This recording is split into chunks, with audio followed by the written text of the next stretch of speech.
Hey guys, welcome back. It's Grimreaper for another video of Raidshadowlegends. How are we doing today? Hope you are all well and ready for the weekend and having lots of good pulls and stuff like that with the 2x. So today I'm mainly going to talk about what's going on in Raid, and from now on I'm going to try and do weekly post on Raid news and what's going on in the game and my personal thoughts and stuff like that. So this is where we're going over the fusions and stuff like that, the events and stuff like that. So first of all, we're going to start with the fusion. I'm going to say it now, apologize if I butcher these names wrong or something like that, but the giant has landed and this will go live next Thursday, I believe. I think it was a week yesterday, so that would be the 11th of May, I believe. Hopefully you guys can let me down and know in the comments if that's correct or not, or let me know the correct dates. So overall, we're going to go over the fusion and we're just going to take a look at her kit and see what I think, right? So first of all, she's attack base, she's in Barbarian faction. Kind of would have liked her in a different faction. Barbarian faction is fairly easy, so I haven't really looked at a kit. I haven't seen any news on her yet, so this is the first time I'm really looking at her. The one thing that I'm kind of looking at the moment, which is the downside of her, is the cooldowns, right? The cooldowns on a 5-turn cooldown and a 4-turn cooldown, so the cooldowns are fairly long. Anyway, let's start with the A1 and let's see what she's got.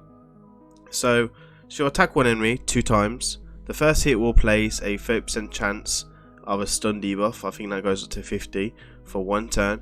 The second hit has a 30% chance of landing decreased defense. So for like bosses, that's actually a pretty useful move, especially for faction wars, for Doom Tower and stuff like that.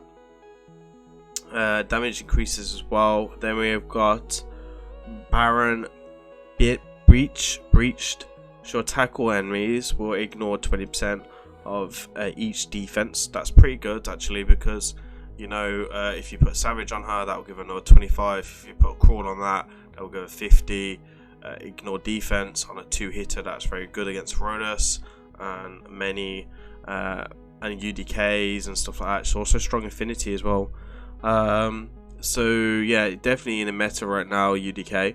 If you put Savage on it, that could be a 75% chance to proc, most likely. So yeah, cool. She looks fairly cool in the picture with the anesthetics. Would be interesting to see the rest of her kit. So anyway, let's get back into a kit. Has a 75% chance of placing a 60% defense for 2 turns. This debuff cannot be resisted. Okay, so there's gonna be another legendary of her as well. Cool. This will be on a 4-turn cooldown. Hopefully that means she'll be put down to a 3 cool turn down. Hopefully, and that chance will go up to a 100% chance. No, it's not actually. It is a 100% chance of the AoE defense down. Now, for clearing content and stuff like that, that would actually be pretty useful. A really expensive version of War Maiden. I don't know if I'd still use her over a War Maiden, if I'm honest, because like War Maiden is free, and she is the same faction. That's what's a bit disappointed for me. The cooldowns seem to be a little bit long there. But anything that ignores defense is a very, very good ability. So hopefully she hits really hard and stuff like that. So yeah, let's go into the A3 then. Attacks all enemies 2 times, another double hitter. So that's 2 AoE double hitters. There's a lot of utility there. Before attacking, places 30% critical rate and critical damage.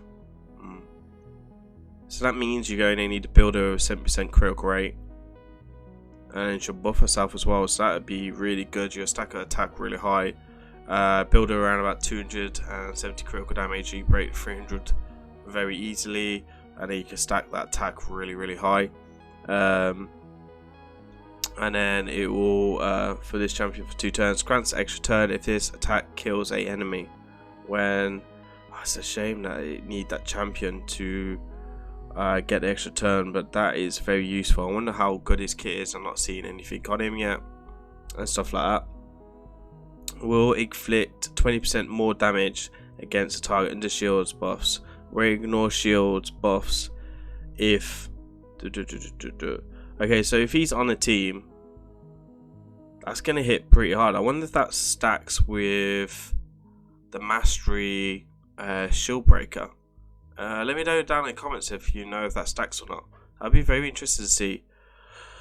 Okay, so what's my personal intake on her? I always say, is she worth going for? I think most players would be very happy to get her. Personally, with them keep diluting the pools of the champions, I think it's worth to say, you know, a free legendary is a free legendary. I mean, she's not free as much, but you can definitely earn her, and I think if you can earn her with the right planning, you can definitely do it. We just done had quite hard fusion, so there will be a lot of people resource dry, so that would be an interesting thing. For me, gold is gold, and it doesn't matter if it's bad or good or amazing or broken. That I always go for the fusions if I'm around and have time to do them. And for me, like, this will put less pressure on my account. If she's actually god tier in anything, there won't be no pressure for me to go for like a 10x or anything like that. So I never spend on void champions anyway. I only spend on voids, and even then I've reduced it down a lot as well. So yeah, overall for me, so far so good. I'm kind of interested to see if our multipliers are decent. I'm really hoping they are, because otherwise a lot of people will be disappointed. She's good affinity as well. I do have a Yanaka, you know, a lot of people get Cleo as well, so obviously Cleo you have to wait 9 months, but Yanaka you can earn within 3, so that's something to bear in mind. So you know, Yanaka is still nice to get, but the both spirit, so yeah. Okay, let's move on to the events this week, right? Let's have a look at the tournaments right now. So we just got champion training just finishing up. As you can see, I've gone pretty all out on it. I haven't gone like mazily hard on it, to be honest. I'm just gonna finish it up tonight. I don't know if this is really worth it. I haven't done the maths. I don't really want to do the maths, if I'm honest. For me, I don't buy soul stones, so I went for it anyway. And obviously I'm not a true free-to-play, right? I am a low spend, so for me this was worthwhile going for. This is like one of my priorities for, right? And that was the same with Sandevil as well. Sandevil was like a priority right now because there's no fusion going on. And as we know, we just finished one fusion last week, and now we have another fusion starting in the week. So I'm farming Sandevil much as possible. For me, this Dungeon Diver is a bit underwhelming. 5-star chicken to me, no value. Epic Tome, no value for me. The only thing that is a value in all of this is the Baron, and 7,500 points. That is a lot of farming and a lot of energy to waste outside that. So for me, that's a big thumbs down. I actually really liked the idea of this, if I'm honest. I think this was like quite a useful one. It was a nice way to get a Baron very easily and stuff like that. So yeah, as you can see, got quite a bit of energy as well. So I think there was more energy in this one than there was in the last one, which is really decent. Potions are a bit useless, but still. Actually really like this. I think like a soul stone is quite different, but better away. They're taken away from your ancient shards. For me, like, ancient shards are not that valuable for me now. So, you know, I have a lot of legendaries, and even then, me getting the right legendary from the ancient shards, the one I want, the top 3 non-voids, it's like nearly impossible for me now. So I need to be really lucky. So yeah, for me, they definitely attack 6-star glyph. I do like the idea of putting in glyphs. I think they're useful. And it's really hard to get 6-star glyphs and immortal zones as well. I hope they don't do this all the time, but now and again I generally am up for a change. So I'm pretty sure here we've lost a legendary tome maybe.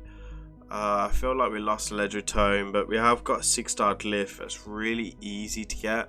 So bear in mind, if you don't want to open shards this weekend, even when it's a non-2x void, I know there's been a lot of events and stuff like that, all you need to really do is just summon a couple of epics.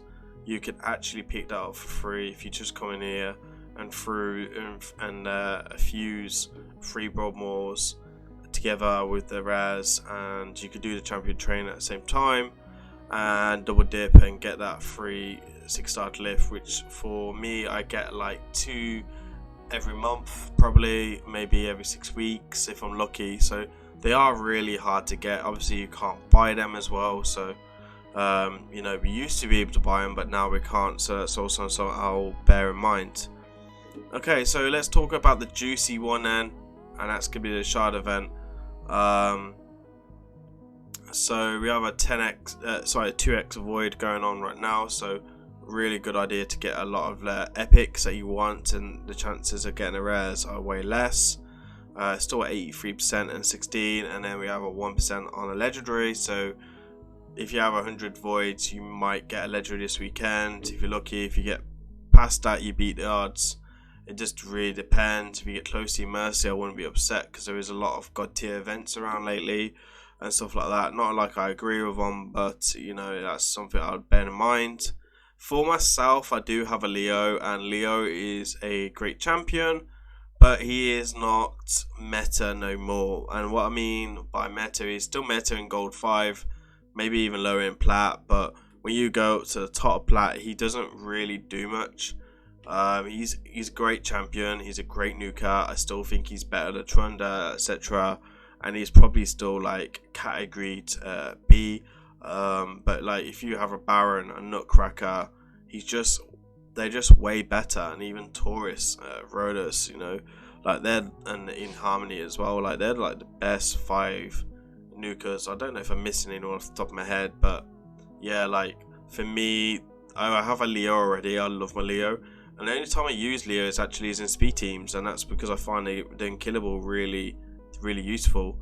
I used to push plat with this dude as well, like after Trunda and stuff like that, but now Baron is like my main AoE nuker, and I'm probably using a few more single target nukes now over AoEs because of certain sets and stuff like that, and the balancing the player and I've been doing and stuff like that. So yeah, that is something I bear in mind. So yeah, there's my thought, guys.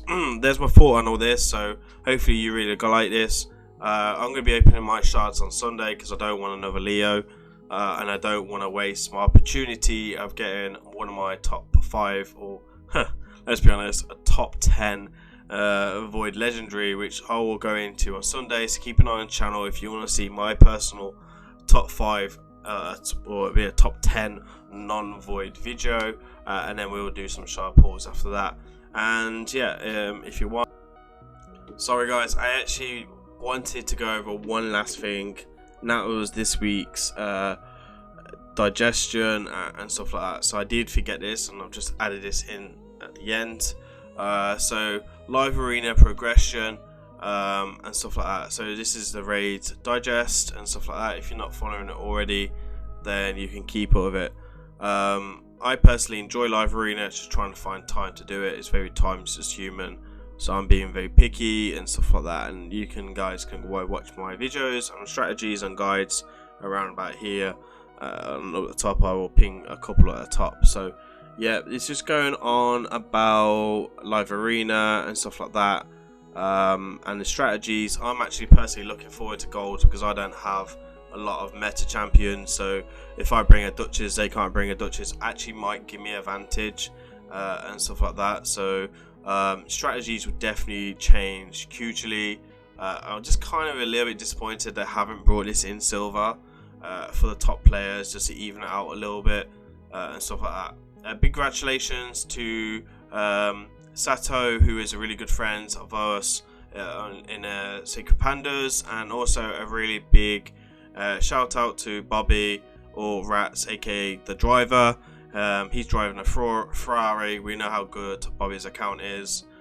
He's still got quite a few trophies to go before we can say he's as good as Panda, but you know, good luck rats, and we'll see where you get there. So obviously Panda is still #1 and stuff like that. So anyway, so yeah, we can't move back down from bronze tier. From silver they can move to silver tiers and stuff like that when you lose on points and stuff like that.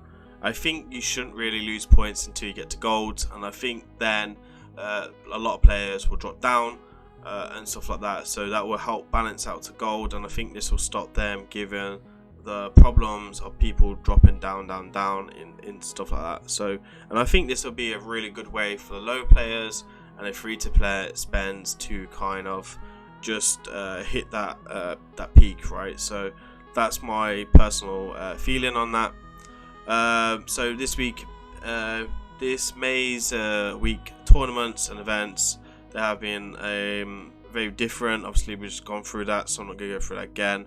There was a glitch with Rhonda on new accounts and stuff like that. Obviously Blazing did a video of that, who is another content creator in Sacred Pandas. Definitely go check out his channel. Really nice dude, really cool dude, and definitely releases a really good and interesting videos. I will ping his channel down in the comments. You can go and drop that down there. We also have a video with Blazing as well, so he's been on the channel before. And good news, guys, we have all got Tuesday off. It is normal rewards, so I'm gonna get some free goodies. You guys are gonna get some free goodies. If you are struggling in C vs C and you're an in-game player, I do have a video on the guide in my YouTube channel, so you can definitely go check that out. It's definitely still up to date and stuff like that. And also I will also help you with your planning and preparation. If you want, you can jump in my Discord and ask me questions there.